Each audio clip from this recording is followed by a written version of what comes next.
அம்மன் song வந்து அவ்வளவு easy கிடையாது.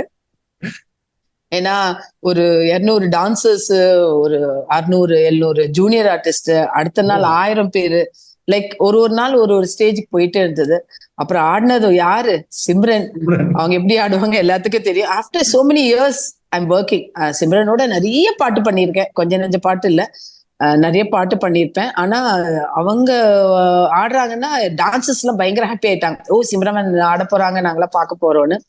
அப்படி ஒரு வந்து டக்குன்னு அந்த எப்படி பழைய எனர்ஜி இருந்ததோ அப்படியே இருந்தது. அதுவும் அவ்வளோ ஹீட் பிளேஸ்.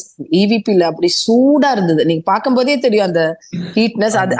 அதோட ஒரு powders, every thing was colourful. அந்த பவுடர்ஸ் எல்லாம் நீங்க அடிக்கும் போதே நம்மளுக்கு எனர்ஜி வராது ஆடுறதுக்கு.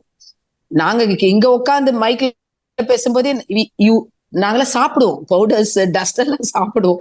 சாப்பாடு சாப்பிடுறோமோ இல்லையா, நிறைய சாப்பிடுவோம். மிஸ் சிம்ரன் ஆமாமா, அதெல்லாம் சினிமா வந்து பார்த்துட்டு ஈஸியா சொல்லிடுவாங்க. அது அவ்வளவு கஷ்டம்னு ஒர்க் பண்ணாதான் தெரியும்.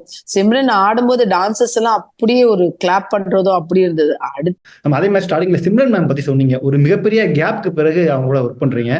ஆக்டர் விஜய் சாரே ஒரு பேட்டியில் சொல்லியிருக்காரு, எனக்கு ஈக்குவலா டான்ஸ் ஆடக்கூடியவங்க சிம்ரன் மட்டும் தான் அப்படின்ட்டு. ஸோ எப்படி இந்த எனர்ஜி இப்பவும் அவங்ககிட்ட இருக்கு? நீங்க பாத்தீங்களா? எப்படி இருந்து? இல்ல அதுதான். ஏன்னா நான் என் அசிஸ்டன்ட் விட்டு ரிஹர்சல் கொடுக்க சொன்னேன். ரிஹர்சல் கொடுத்துட்டு ஒரு 1 ஹவர்ல ஃபோன், அக்கா அவங்க நார்மல் இல்லக்கா, டப்பு டப்பு டப்புன்னு பிக்கப் பண்ணிக்கிறாங்க. நான் சொன்னேன் சிம்ரன் ஆச்சு, அவங்க அப்படிதான். ஏன்னா அவங்க நடுவுல டான்ஸ் மேபி சினிமால ஆடல, பட் டெய்லி அவங்க ஆடுவாங்க. அவங்க டெய்லி சொல்லுவாங்க, டெய்லி ஆடிட்டே இருப்பேன். எப்படி உடம்பு இப்படி மெயின்டைன் பண்ண முடியும் சொல்லுங்க? அவ்வளவு ஈஸி இல்ல. அப்படி ஒரு மெயின்டைன் பண்ணாங்க. அவ்வளவு ஹீட்டு. அந்த ஹீட்லயும் ஃபேஸ் கொஞ்சம் கூட ஒரு சுருங்காத, அப்படியே ஃபுல்லா எனர்ஜி. அது கரெக்டா இல்ல, விஜய் சார் மாதிரி தான் சிம்ரன். அப்படியே கேட்டுட்டு அப்படியே இருப்பாங்க. டேக்குன்னு சொல்லும் போது காளி மாதிரி ஆயிடுவாங்க. அப்படி ஒரு பவர் வந்துடும் அவங்களுக்கு. அடிச்சுட்டு வரைக்கிடுவாங்க. அதுல டான்சர்ஸ், ஐயோ இந்த மாதிரி அவங்க ஆடலையே, லைட்டா ஆடிட்டு இருந்தாங்க, டப்புன்னு இப்படி ஆடிட்டாங்களே மியூசிக் போட்டு. That's because she keep on dancing. டான்ஸை விடல. அவங்களுக்கு டான்ஸ்னா ரொம்ப பிடிக்கும். நாங்க 2 பேரும் சேர்ந்து நிறைய ஹிட் சாங்ஸ் கொடுத்துருக்கோம். ஆனா அப்படியே சைலண்டா, இப்போ கொஞ்சம் சைலண்ட் ஆயிட்டாங்க. வந்து அப்படி ஆடிட்டு, அக்கா ஓகேயா, if you are okay, okay ஏதாவது இம்ப்ரவைஸ் பண்ணுமான்னு. நான் சொன்னேன், நீ ஆடுற ஆட்டத்துக்கு ஒரு இம்ப்ரவைஸும் இல்லை, அப்படி ஒரு ஃபுல் ஸ்ட்ரெச்சோட எனர்ஜியோட ஆடுறீங்க. It's lovely. After long time கொரியோகிராஃபர்ஸ்க்கு வேலை கம்மியா இருந்தது. எனக்கு கொஞ்சம் வேலை கம்மியா இருந்தது. ஏன்னா டக்கு டக்குன்னு ஆடிட்டு போயிடுறாங்க.